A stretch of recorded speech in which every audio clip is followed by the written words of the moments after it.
Hey guys, how's it going? Hope you're doing well. My name is Crown, and today I'm going to read you some very interesting stories that I hope that you're gonna love. And now, without further ado, let's go!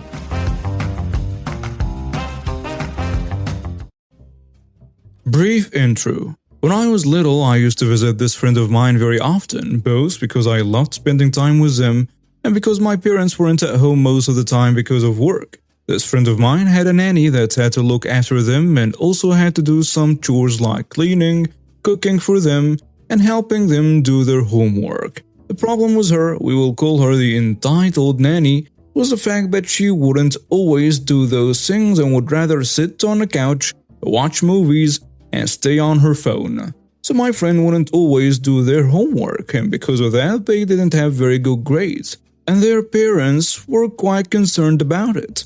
But when they asked the entitled nanny about it, she'd say that she tried to make them study, but they simply wouldn't listen to her. My friend's parents believed in her in the first place, but after some time they started noticing that she wasn't doing the other things she had to do and started considering firing her. She remained with my friend for another month or so before things went the wrong way, and she found out that the parents were going to fire her. My friend and I were in the room watching a movie when suddenly we heard the nanny screaming that they couldn't fire her and that she always had done the chores and everything she was asked to do, but she didn't know that my friend told them otherwise. But when the parents told the nanny that they knew that she was lying, she rushed to the room where my friend and I were and locked the door. When the parents arrived, the following conversation occurred. Note, I was 6 when it happened, so I don't remember everything in detail. Hey, what are you doing?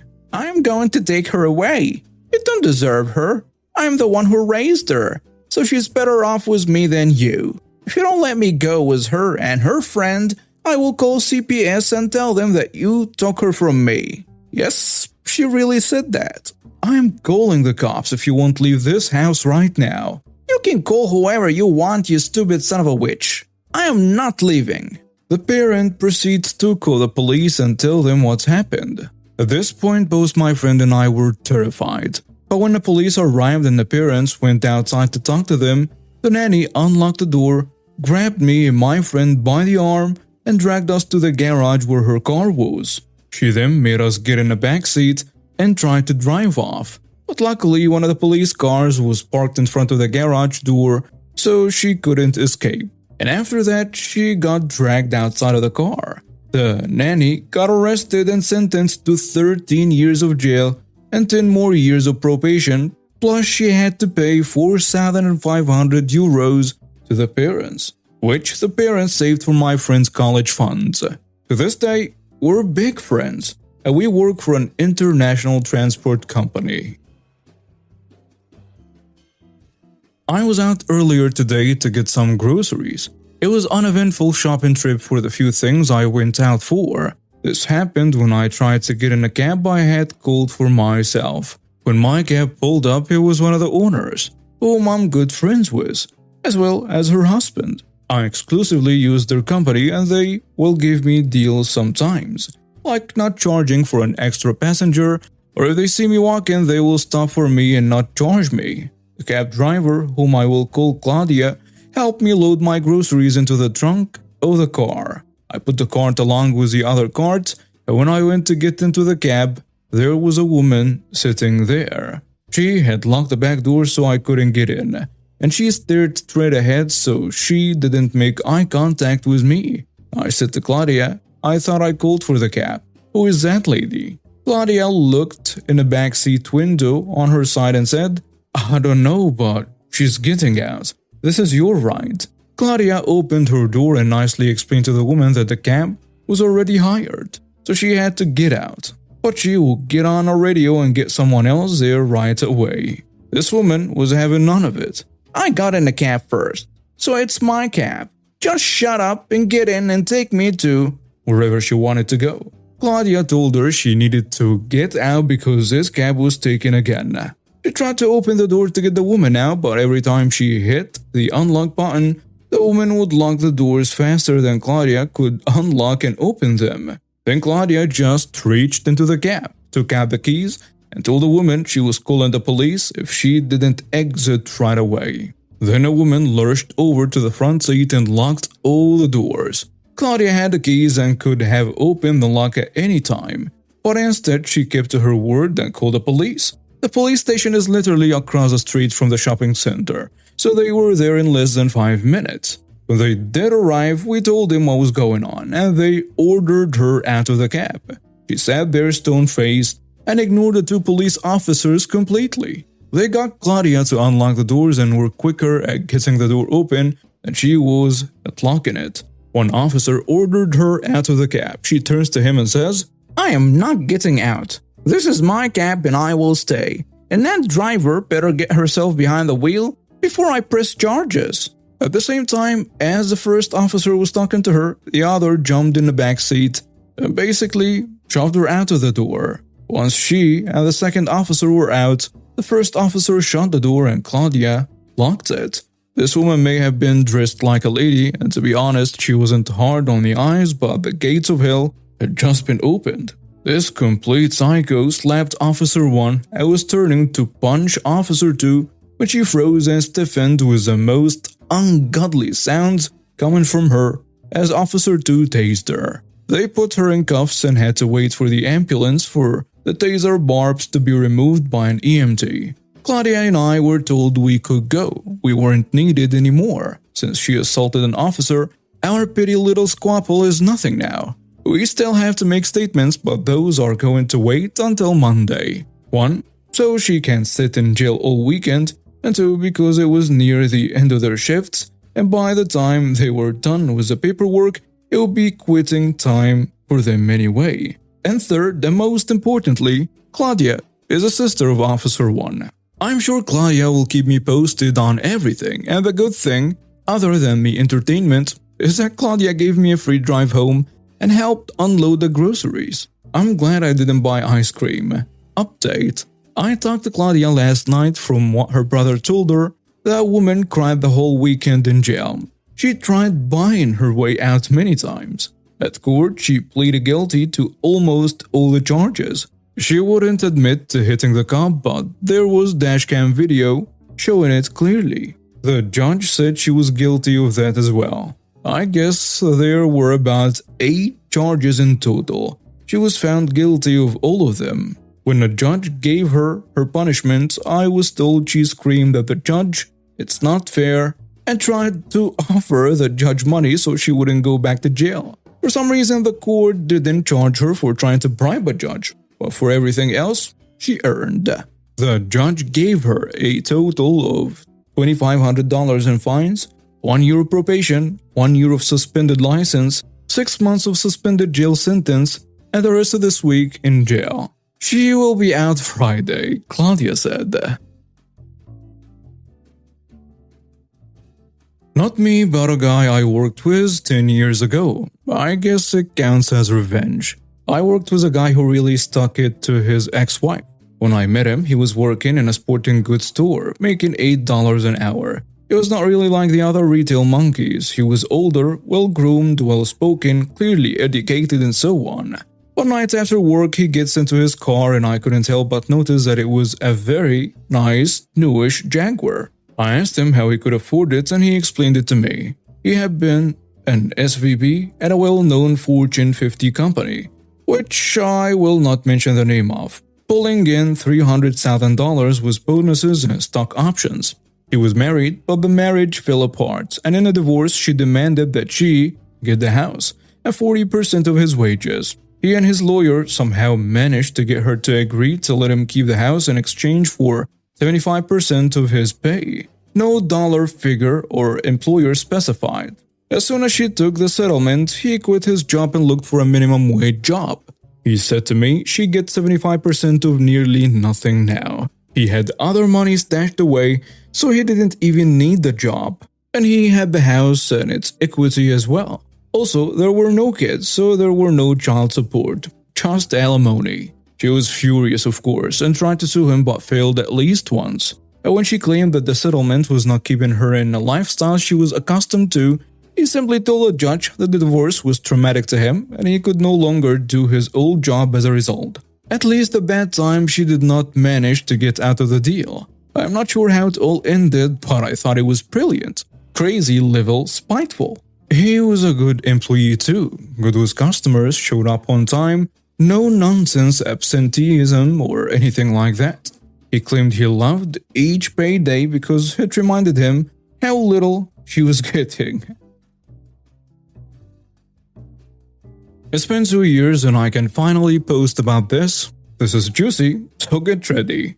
Background information. We live in an old and big manor that has been split into 3 attached houses. The houses are about 150 years old and were built around 5 huge, giant sequoias, which were about 200 years old. In the UK, giant sequoias are very rare, and the 2 in our garden raised the house price by about £60,000. We lived next to 2 really nice neighbors, 1 young couple and 1 old couple. The story. Unfortunately, our old neighbors passed away, so their child and her family moved in. Let's call her Jo. Jo was instantly a pain in the butt. We have been sharing chickens with the previous neighbors, and Jo agreed to keep sharing them. However, on her nights, she would constantly forget to put them away, so we would have to check them every night anyway. One night, her little brat thought it would be funny to open our personal dog pen at night, which led to a mass slaughter later. Later, the chickens went the same way. About 2 years ago, there was a storm, and one of her sequoias somehow fell over and died. They were distraught, understandably, but from then on, the jealousy started. She would constantly complain about how lucky we were to have 2 sequoias in our garden and how our sequoia was making too much shade in their garden. Well, it wasn't.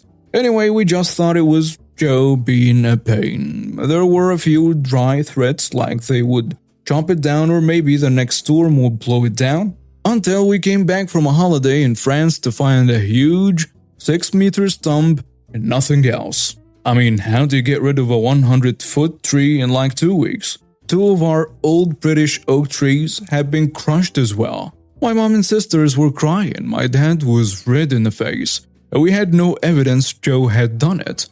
She claimed that there had been a storm and she had to get rid of it. We had a security camera at the front of the house, but you can get in the back if you go through a few fields. We were then given an £8,000 bill for damages to her property, and to have the tree chopped up and removed would have been worth a small fortune. We had lost all hope, and 2 weeks had passed when my dad came running in from the garden. We had put up a wildlife camera a few months ago and had caught everything. We got a lawyer on the phone and started our revenge. We got a tree surgeon out who said it was an original specimen brought into the UK in 1860, along with the 2 that were in Elveston Castle Country Park. There were 218 around the UK, but only 60 now. He also told us to call out an engineer because the roots might be in the foundation, so when they rot, it could damage the house. It turns out we would need to redo the foundations. Then, we took Jo to court and sued them for damage to property, trespassing, and lots of other smaller claims. The tree would cost $250,000 to have another sequoia that was 200 years old put in and looked after. It's basically impossible. Plus the damage to the foundation, which was around $200,000, and the 2 oaks, which were another $25,000. So with the smaller claims, it went to about $500,000. Around $700,000. They had to move out.